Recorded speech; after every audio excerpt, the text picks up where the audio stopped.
Okay. All right. Good. Felix, please don't push any buttons. My squiggles are squiggling. Please. All right. I have a lap cat in his room. Hello, and welcome to Stasis Pod, the Transformers Rescue Bots podcast. I'm Rob. I'm Jen.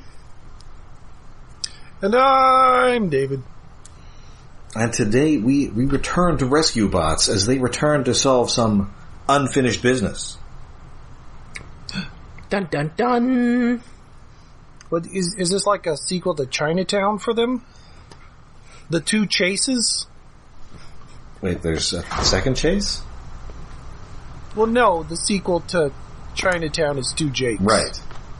I don't know why, because that's a stupid fucking title. One, it's not a great title for a movie. Two, why the fuck is it a sequel to Chinatown?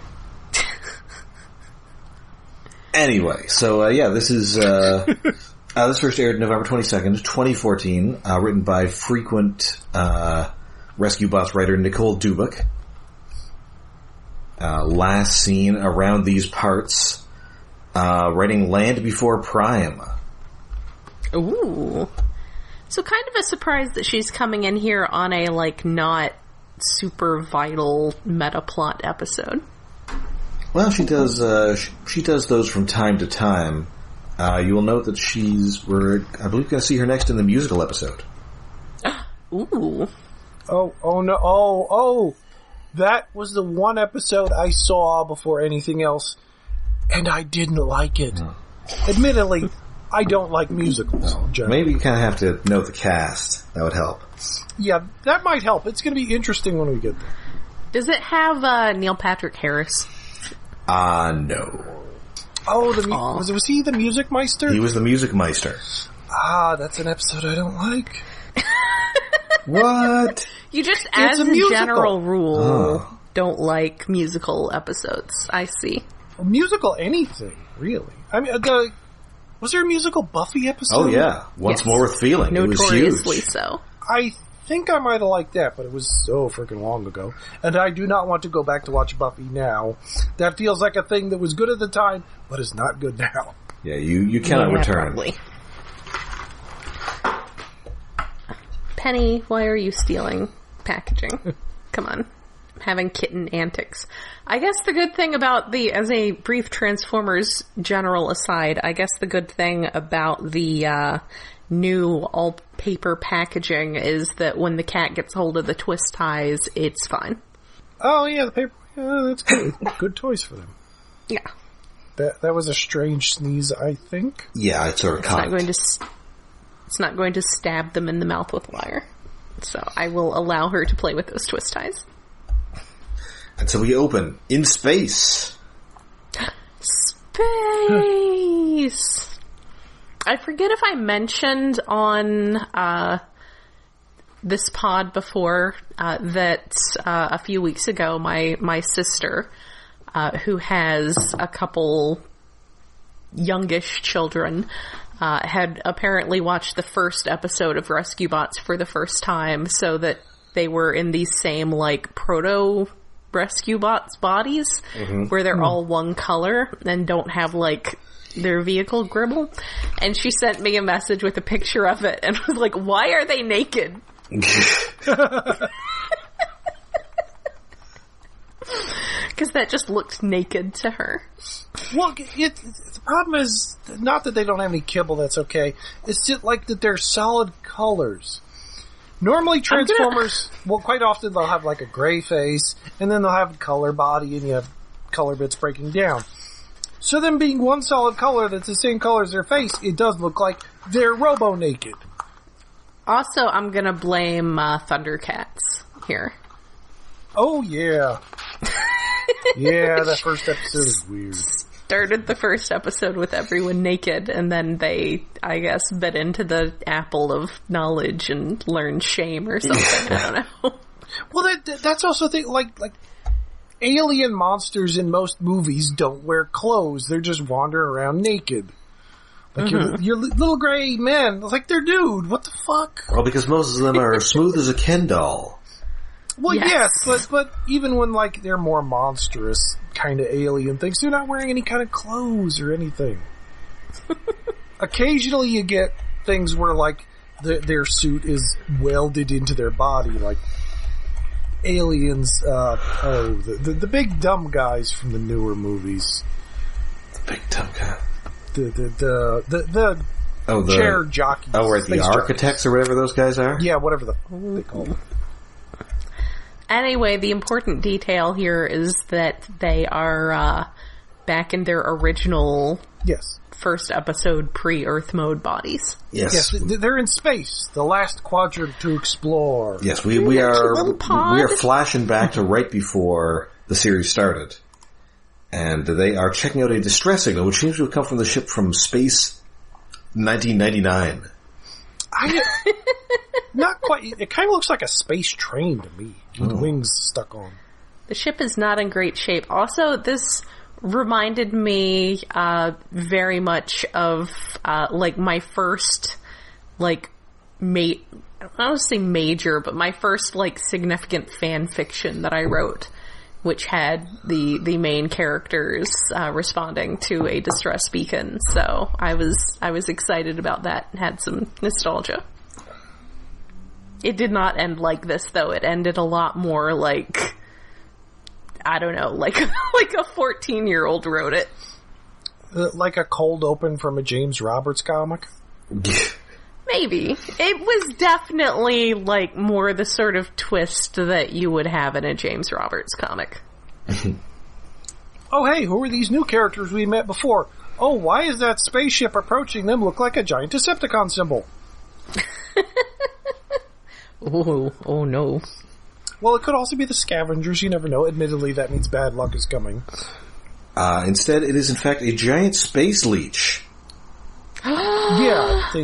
First they go out in their little naked protoform forms, in little EVA suits. Yes. Which is kind of, it's like, oh yeah, most robots don't have thrusters to adjust themselves in space. That's a good idea, Look, guys. sir, this is not Energon. They aren't just going to drive and... Yes. Well, they don't have alt modes. But, why were the EVA packs, like, Gundam colored? I didn't even notice that. I don't know. Like, they were distinctly gray and blue with a little bit of red on them. Oh. Maybe between that and the what are you doing in my lap? Why? Gundam Wing Starscream from the end of the mini season of Robots in Disguise, maybe the folks over at Boulder Media had been watching a lot of Gundam. Yeah, or maybe they worked on it at some point. But then again, trying to cross over Transformers and Gundam is a very common theme, at least in the fandoms, because it's so easy to paint out a Gundam that looks like Optimus Prime. Mm-hmm. I mean, back in the old days, that used to be a good source, too, for, kit bashing? Parts for your custom. Like, you want to give them some different looking legs from whatever toy you were starting with, so you just put some Gunpla legs on it, and there you go. Now you've got Gundam legs. Yes. On your OC. Anyway, so yeah, the ship has in fact been ravaged by this giant space leech, an Energon eater, which kind of looks like... It's really cool looking. Look it up. It does sort of look like a leech, sort of like an anglerfish. Yeah. Yeah, it's got very deep sea. It's got a very deep sea fish look to it. Yes. Also, it's got, but of course, it is huge. Glowy, dangly bits like deep sea fish. No eyes. Ha-ha! Dangly bits. Yes. Freezing. And then we cut to, it's just Heatwave telling a story, and we get meta joke. No, it's just like the last episode of Enterprise. Speaking of talking Riker. Yeah, Cody asks, wait, you're not going to finish the story? What happens next? I did, I have to say that them cutting away to Cody and revealing that all this was just a story being told immediately before the actual opening credits does make it probably the least perilous cut to opening credits in the series. Yes. But it is neat that it cuts the opening credits where we see scenes of the protoforms again in the musical recap. Well, and also, I mean, it would be confusing for the audience if they had forgotten all the way back in the pilot what had happened. And why everybody's in space, and so forth. So yeah, we get the credits. And then we all got eaten. The end. Yes. Yeah, which, as this episode was starting, I was thinking, are we going to get a mid-season introduction of a new character? Not yet, but stay tuned. A character they rescue from the ship? Like in my fan fiction where they find some guy they know who's the last survivor on the ship, and then it turns out that he went crazy and killed everybody on the ship. This show wouldn't go that way, but finding a derelict ship in there, it's like, we're seeding the idea of a new character. And then, spoilers, that doesn't happen this episode. It was like, I want a new toy. Well, new toy. In theory. Soon. Introduction of, I guess just fandom and Transformers in general has introduced me to, this is an episode designed to introduce a new toy. And it doesn't. Sir, we have been watching Robots in Disguise. You should know better by now. Robots in Disguise is introduce a new character who doesn't get a toy. This doesn't even get to the introduce new character bit. It's just, it felt like a setup for that, and then it doesn't go. We just go into the title, and I like that Blades really wants to know what happens next, even though, as clearly seen in the flashback, he was there. Yes, and he was gold, which seems like everybody that was really adorable. He's like, I was invested in the story. Yes. He's such a good boy. Heatwave is red, Chase is silver, Boulder's green, but for some reason, Blades being gold bothers me, because that's not his color. He's white or orange. Gold is close to orange. Yeah. I guess. It's just, it was different. You didn't like it. He does, in my brain, gold is usually C-3PO, or in our Discord watch-alongs, Peebo, who's basically C-3PO with a bug head. And way more useful. So he's like Forlom, then? Yeah, like a gold Forlom. Glittery gold Forlom. Ooh.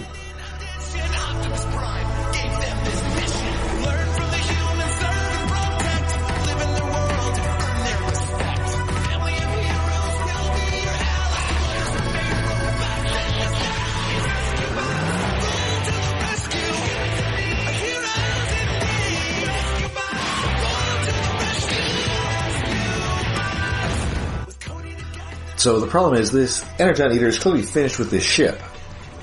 But it can, I guess, smell flowing energon. And it does seem to be, as we will elaborate on later, actually smell. Yes. Not just sense in some other way that is best described as smell. It's literally smelling energon. In space, that's very strange. Yes. Then again, I guess it's a creature designed to live in space, so even the tiniest, bittiest particle of anything would attract it, but it's still weird. It's like sharks and blood. Yes, but space. There's so little space. Stuff in space. We don't know what space is, according to that Israeli security guy. The aliens won't talk to us because we don't understand what space is yet. Although, admittedly, every once in a while there are discoveries like, there's more shit in space than we think actually is in space. Yeah. And then they're too far away from Cybertron to radio for help, so instead they're just going to put themselves all in stasis so their energon will no longer be flowing, and the Energon Eater will leave them alone. Yes. Also, speaking of their pre-Earth forms, I just felt like Heatwave really, really looked like Ironhide to me. Not literally like Ironhide, but like a design for Ironhide. Yeah, well, because the redness and his general wide-shouldered shape. But yeah, they shut everything down, and that Energon monster is so angry. Yeah. So then, cut to the pilot, cut to several dozen episodes of Rescue Bots. That brings us now to the present. Yes. And of course, Cody is surprised to find out that there are vampires in space.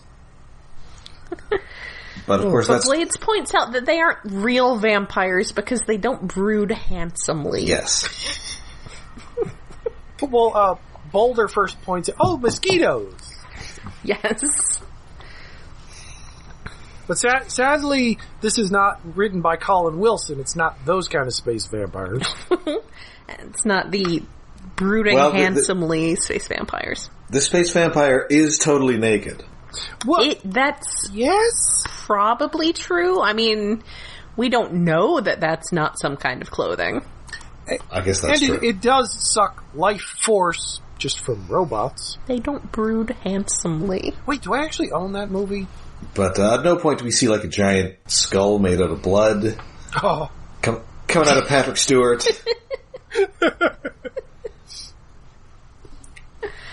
Oh, man. Anyway, so... wow, now I'm just wondering which of the rescue bots would kiss Patrick Stewart. Blades. Well, there is no time for more stories because now it is time once more for peril. Yay, how perilous. This episode has a lot of things going on sort of at once, and I'm not entirely sure it fully comes together. It kind of feels like they had a couple of scripts that they kind of bodged together. Kind of, well, I mean, it's got a B-plot. Doing the whole space flashback thing, that could have been stretched out to a whole episode, but would have felt weird. Well, and then we don't really get back to the space plot until the last act. Yeah, that, like... Cutting it off for the opening makes sense story-wise, but it also means that they need to have a second act in there that's not space-related. Yes. I think it should all be space-related, just 24/7 space. Yeah, because the peril here is... There was a space episode before where Duck Green and... Space Boss. Who was the one in space? Yes. Anna Baranova. Yes. Oh, yeah. Nothing but rescue bots on Cybertron. Oh, that would be... As a series, no. As a one-off episode, that'd be kind of cute. So yeah, the river is flooding, and much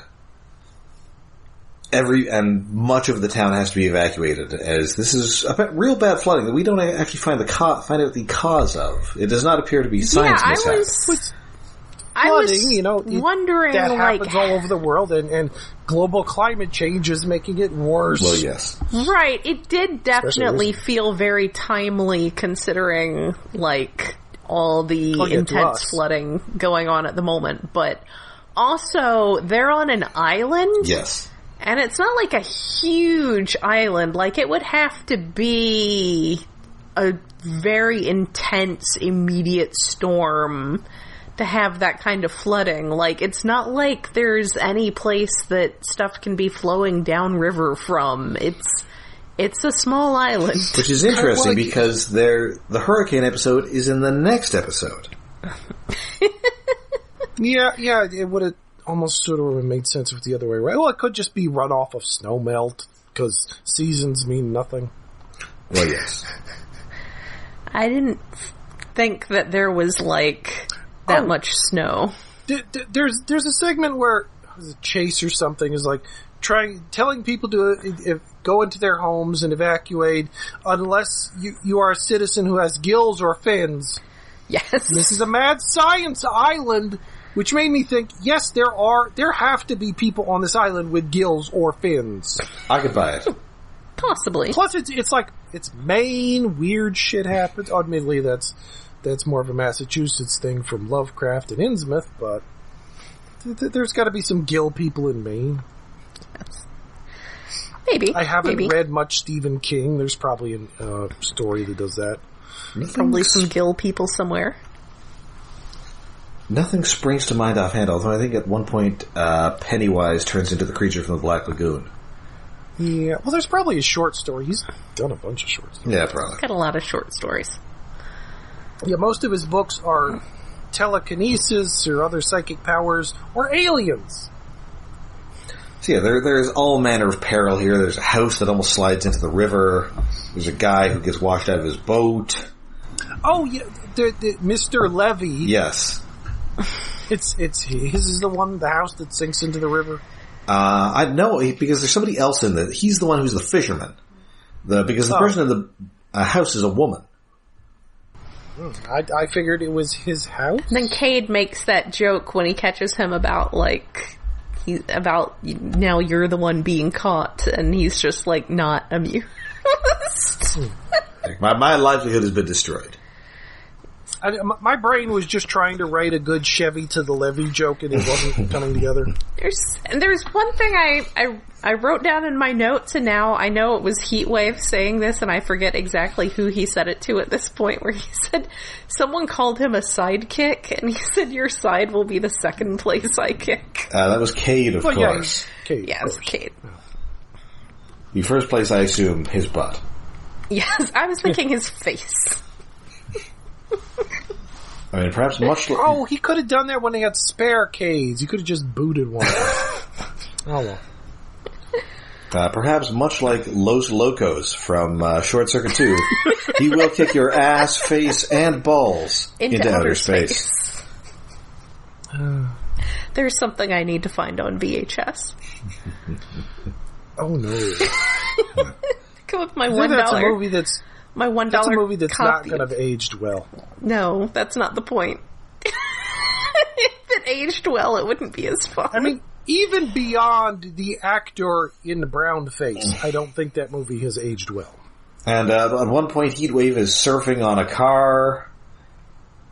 Oh, yeah. He gets to use his boat mode. On a tidal wave toward Mrs. Niederlander and Petty Paw. Yes. It's like, that's a commercial break. It's like, oh no, poor kitty. Poor baby. And he just gets wet. I mean, that's the end of the world if you're a kitty. But, yeah. A long-hair cat. The worst possible thing that could happen. He is not pleased. No. So, everybody is safe, but they're going to be cleaning up for weeks. And Chase is very upset because they failed to stop the flood. Even though, the chief explains, you can't fight nature.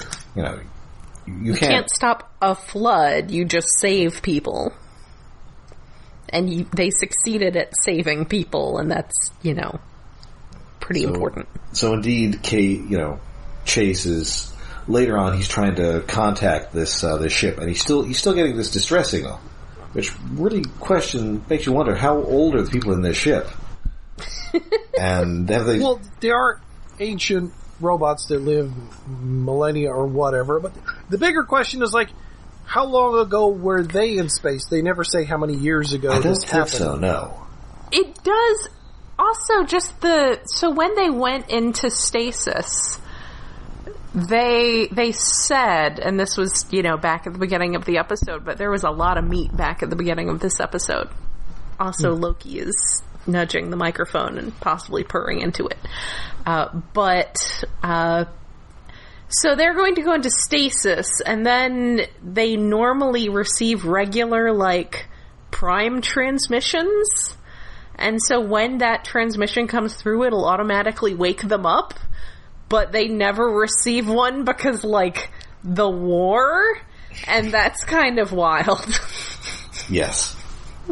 Yeah, so it could have happened a decade ago, a century ago. It's not clear how long this derelict spaceship has been floating near enough to Earth for their little puddle jumper to quickly get up there. But as Chase announces that the signal is still out there and these people are still in distress, Blades points out that that's kind of a long emergency. Yes. Yes. I mean, even if we assume, like, the littlest amount of time, like, they got stuck in the stasis pod right before the beginning of Prime, that still would have been years. A couple years. But yeah, it is wild that they, like, went into stasis expecting to be woken up, like, at the end of the day or something, yes, and were actually in stasis for a few years at best. It's heavy. So, he decides, he's going back to space. Good old space. And Boulder's going with him. Nice. And to prevent being detected by this, Energon-eater, they have an odor-blocking shield installed. Yes, something that Doc Green has created, which, again, apparently this saying that it can smell Energon is not just an easy way of explaining some other Energon sense. Apparently it literally smells Energon, because this odor-blocking shield works just fine. How does it work? Is it constructed of like a series of shoe inserts? What is it? Yes. Yeah, I assume it's just an odor eater. Yes, lots and lots of them coating the ship. Well, Danny does recommend they use it on Cade. Cade's socks? Cade's feet. Yes. So the team, the remaining two robots are going to have to switch up partners in something that doesn't really get resolved a lot, but does fill up some screen time. Yes, again.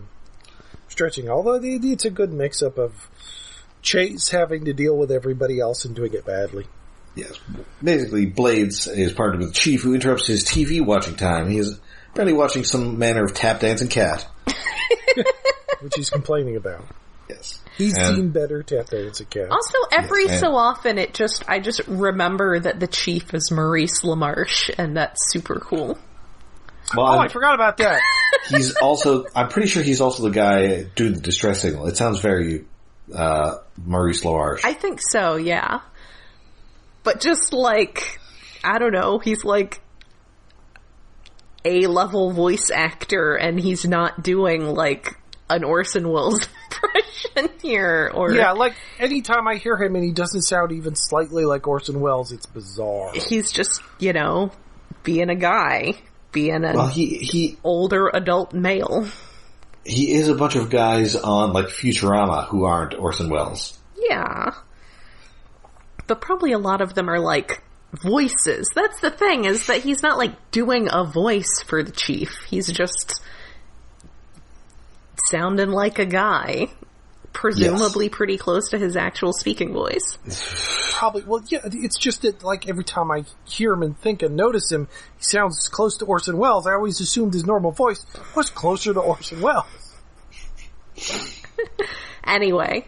Like, not spot on, but it's just weird. It's like, oh, it's just this normal guy. Oh, yeah, right. This is the brain. This episode was just one of... I mean, we've been getting some pretty high-level voice actors over on Robots in Disguise.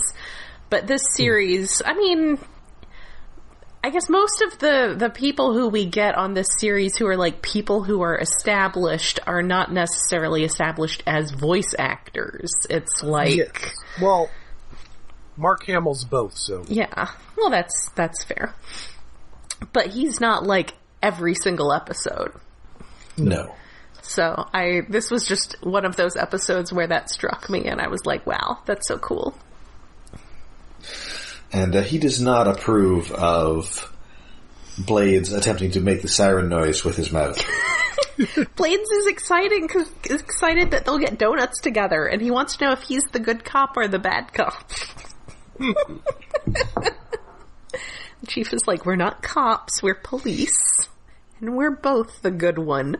And Blades makes his face, it's like, I don't know about that.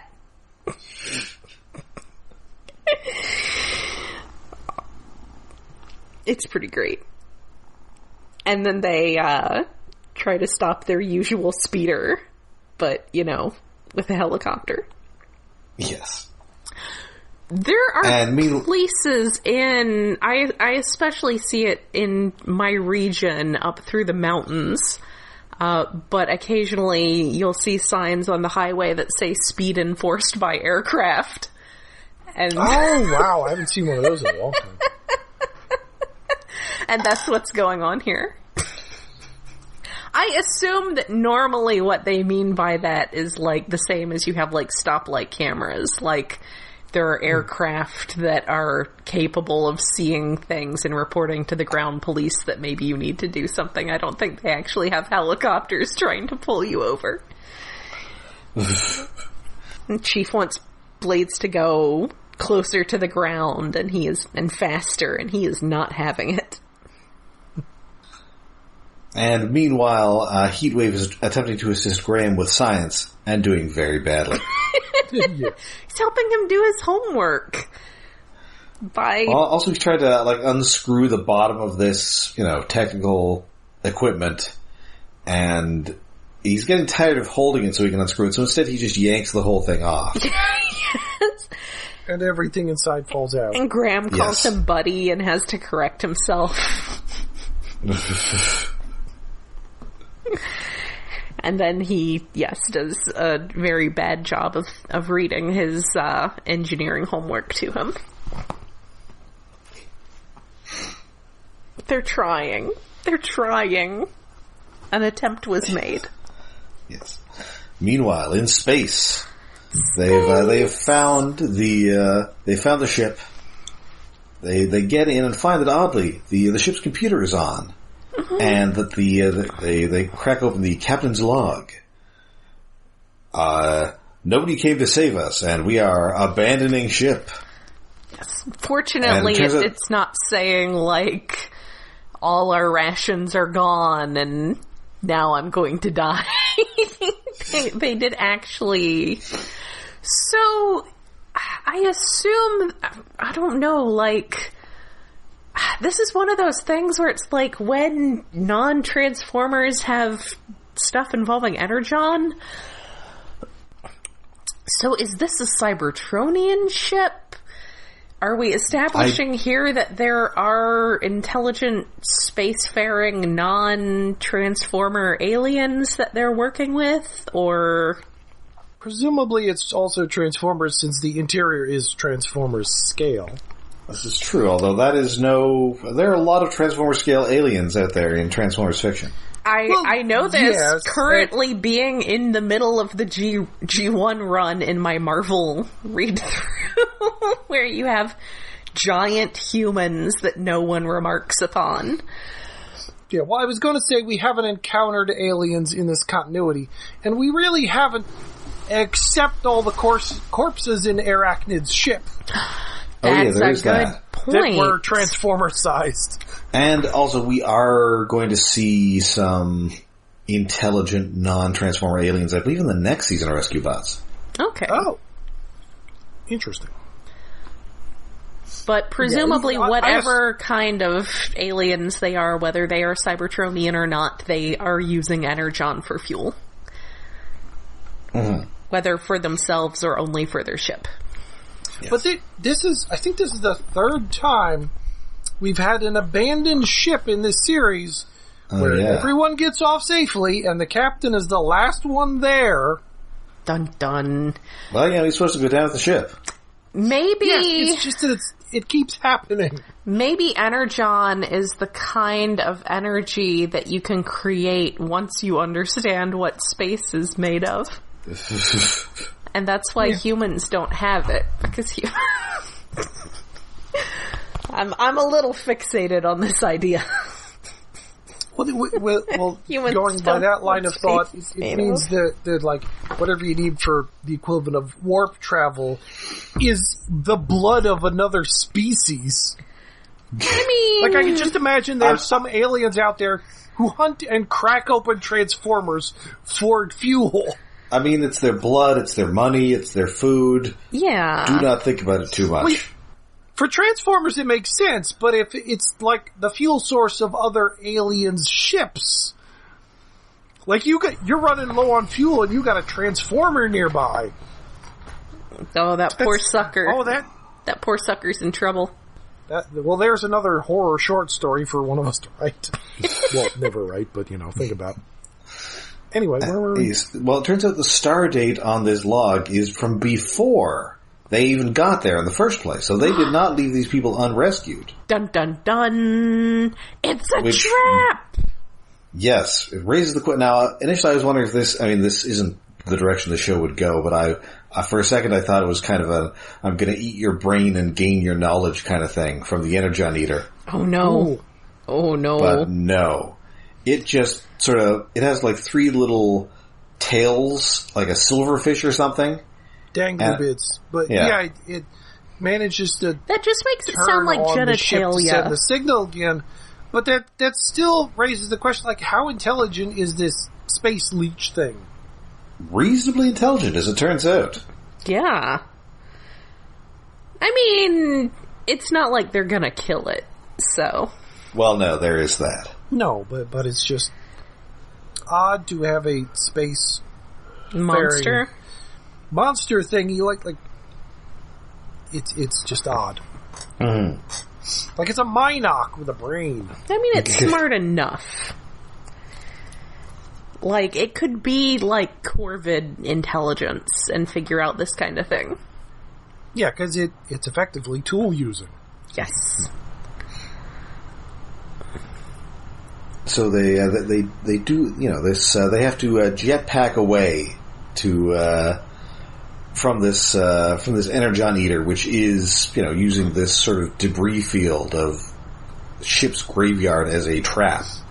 Oh yeah, there's way more ships in the junkyard now. Yes. Yes. And so they lure it into a trap and entrap it, using it to power their ship. Ha ha! How the tables have turned. Yes.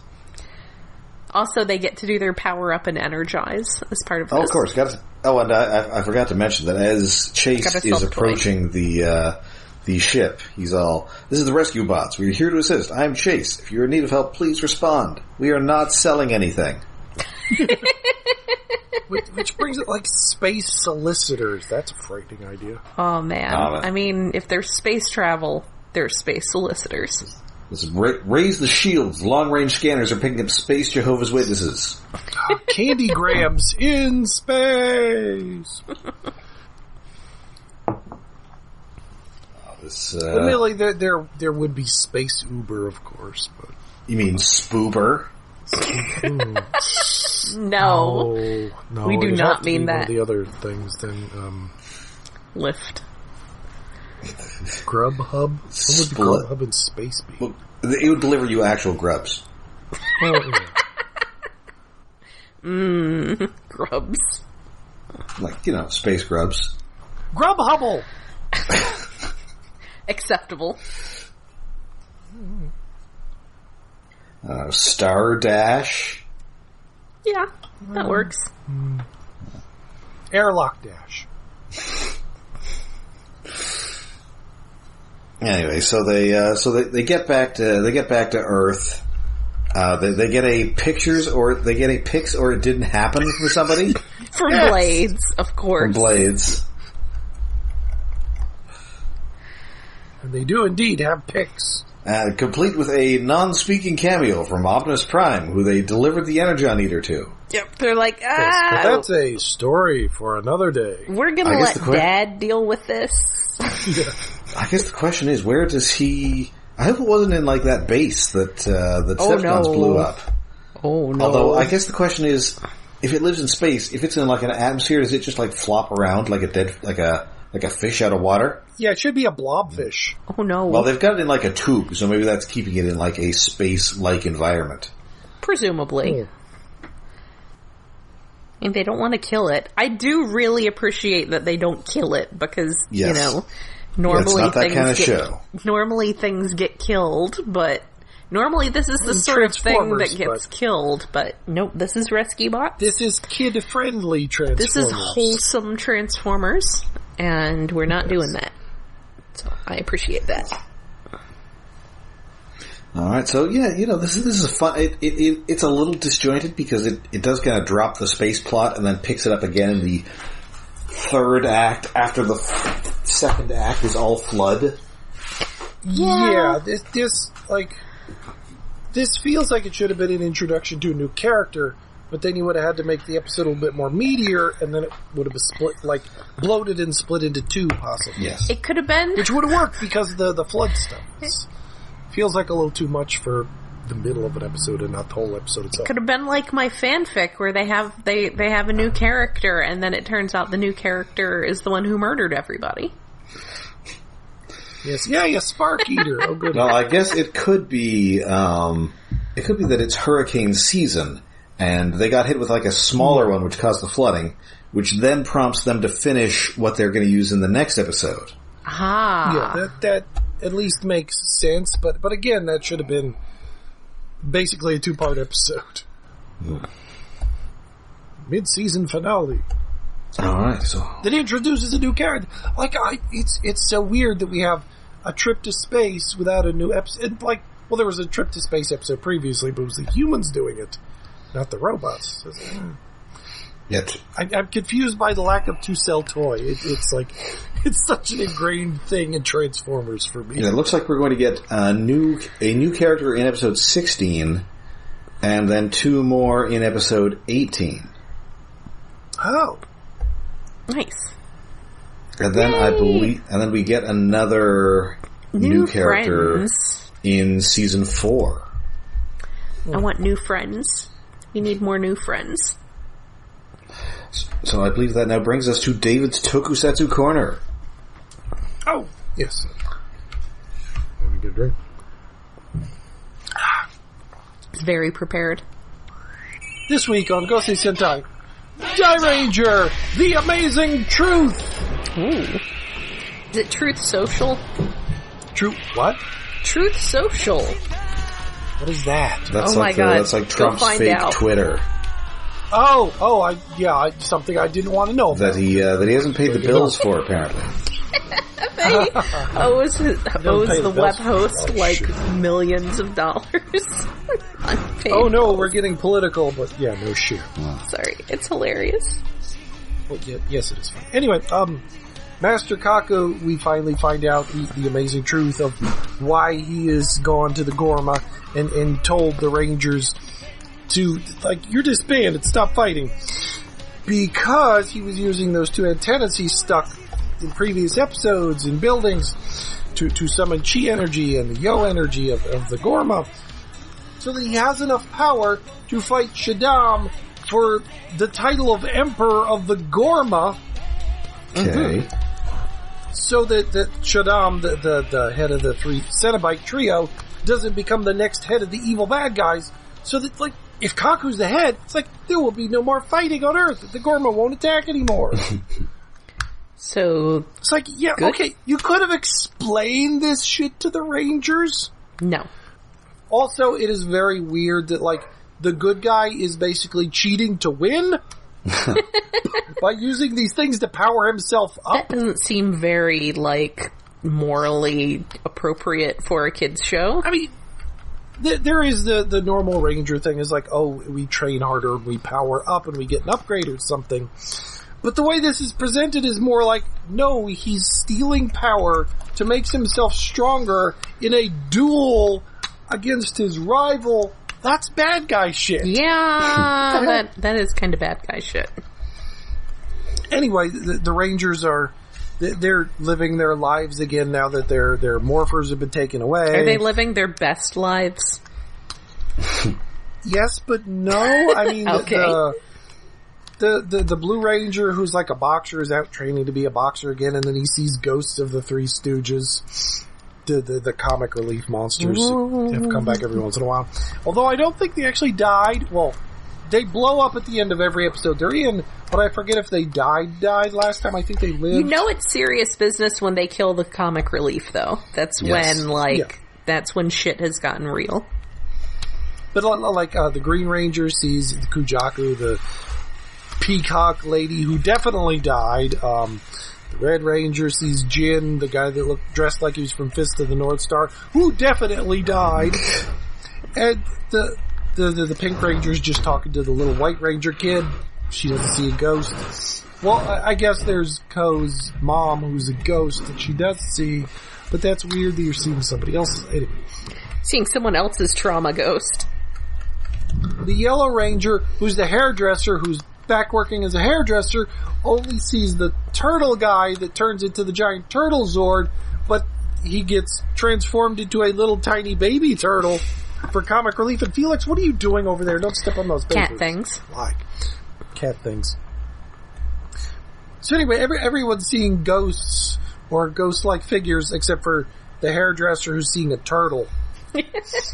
Who he was cutting the hair of before, so that's odd. Turtles don't have hair. Well, he's a human nerd with glasses when he's not a turtle, or a giant turtle-shaped Zord robot. I see. Yeah. anyways, so the Rangers, like, they were all separated because they're disbanded, but then, of course, they all meet up on top of one of the buildings with one of the chi antenna things, because it's like, something's weird. And it's a good thing they all showed up, because one of the Cenobite trio, the dumb one, shows up to destroy the antenna that's empowering Kaku. Ooh. So the Rangers are there to stop him. And then they figure out, oh, wait, that's what Kaku was doing. He's...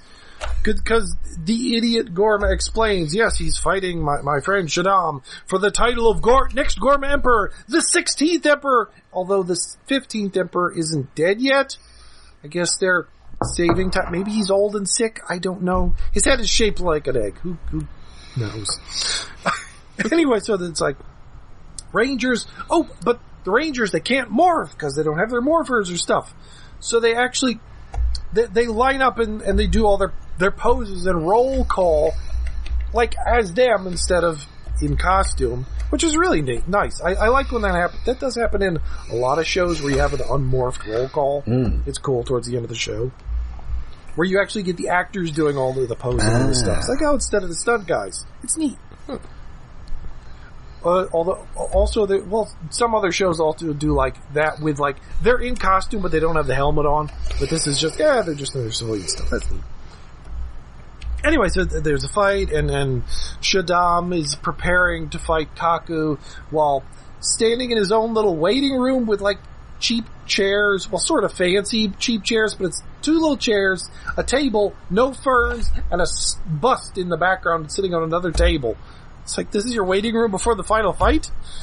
Okay, whatever.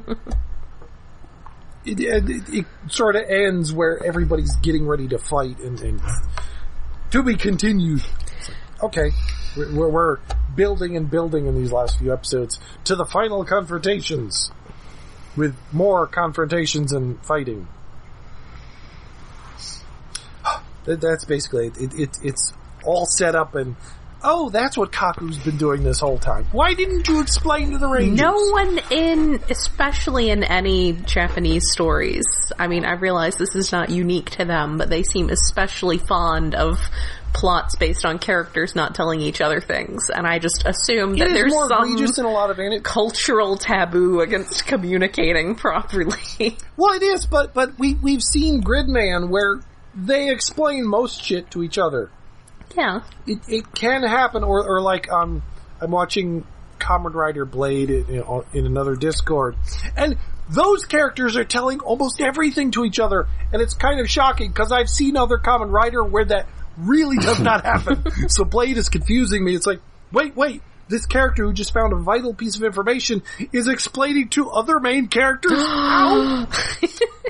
Doesn't happen much. So the keeping secrets, like, it's a basic fiction thing that you keep things from other characters, otherwise the story doesn't have it. Right. But yes, it happens a lot in anime and tokusatsu, that things that seem like this was really important to at least mention something about this. Like, even if you're not fully explaining, it's like, here's like the bullet points of why I'm doing this stupid thing you don't understand. But then you don't have conflict. I know, but but like with Blade, you can still have conflict. Yes. Because, like, the actual explanations might be wrong, or one character is lying, or at least not holding back some truth, because, like, it's a thing that, like, is a problem, a personality problem they have inside. Like, they're not confident in themselves, and that's why they're being an asshole. Mm-hmm. It's like, but yes, it comes up in so much. Well, admittedly, I devour a lot of tokusatsu, and I devoured a lot of anime, so I encounter that more than, like, Riverdale or whatever the fuck. I guess it happened in Buffy, but not that often. Then again, I barely remember Buffy out of a few episodes. Anyway, I'm done for the week, and my throat is dying. Okay, and that does it for us for this week. We'll be back next week with more Transformers Rescue Bots. Until then, you can find us all over the internet. We're on Twitter, we're on Facebook, and we have a Patreon. Yes, we are hosted on iaconunderground.net, where we have a Patreon set up to help with hosting and other expenses. That is at patreon.com/IaconUnderground. For the month of September, now that it is finally coming to streaming, we are going to be watching Thor: Love and Thunder. Yay. David, did you ever actually get around to seeing it, like, in the theater? No. Like, timing was, like, I was just busy editing or had other shit going on. I like, there were 3 things in the theater I wanted to see in, like, the span of a short amount of time, in a month, and I only got to see one of them. Aww. And I'm glad I did. Well, okay. Wait, what did I see before? Oh, no, I did see 2 things. I forgot there was a 4th thing. I wanted to see Thor.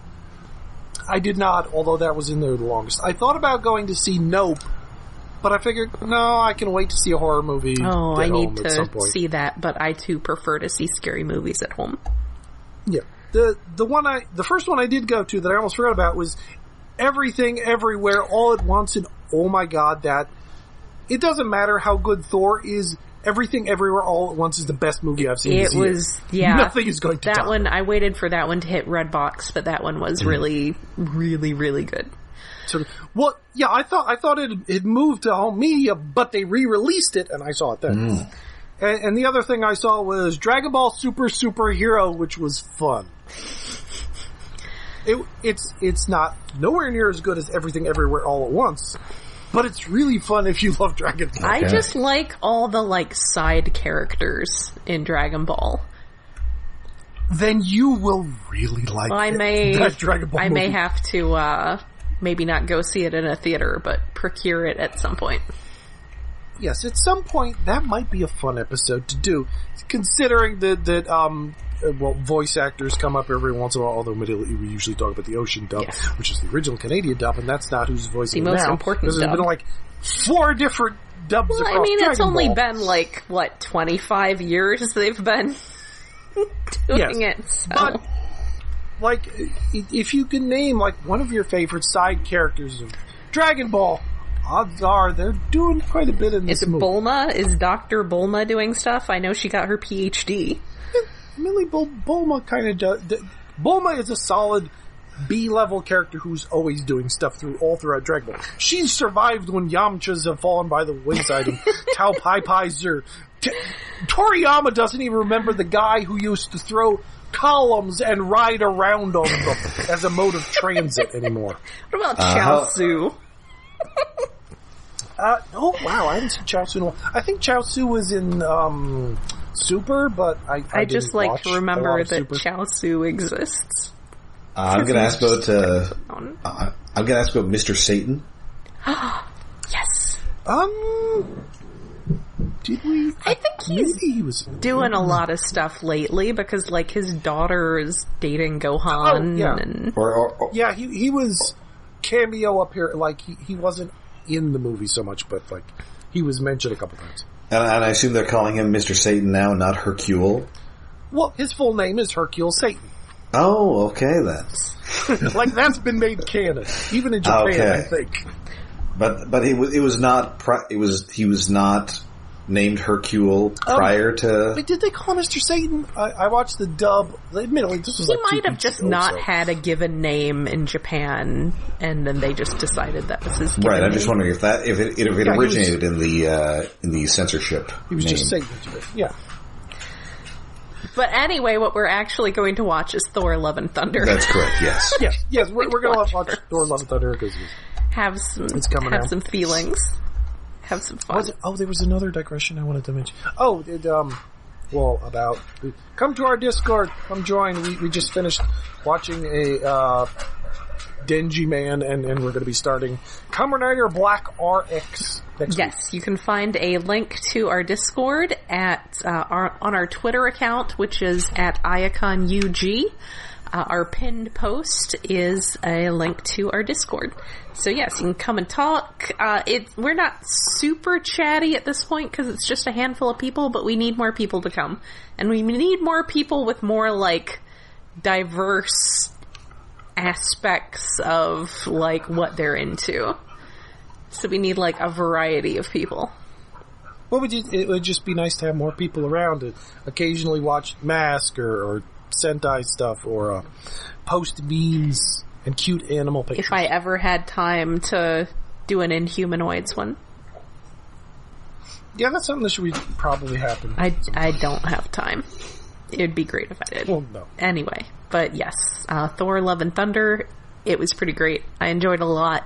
I'm sure David will enjoy it a lot once he actually gets to see it, because it's coming to Disney Plus this month. Yay. All right, so until next time, we find out that there is no place like Dome. I'm Rob. I'm Jen, and I found Cosmos today. And I'm David, and I just got Super Sentai 5-Man in the mail. So, I just got maybe that's what the next series I'm going to be doing as bonus on episodes is. I just got a camping lantern in the mail. That's something.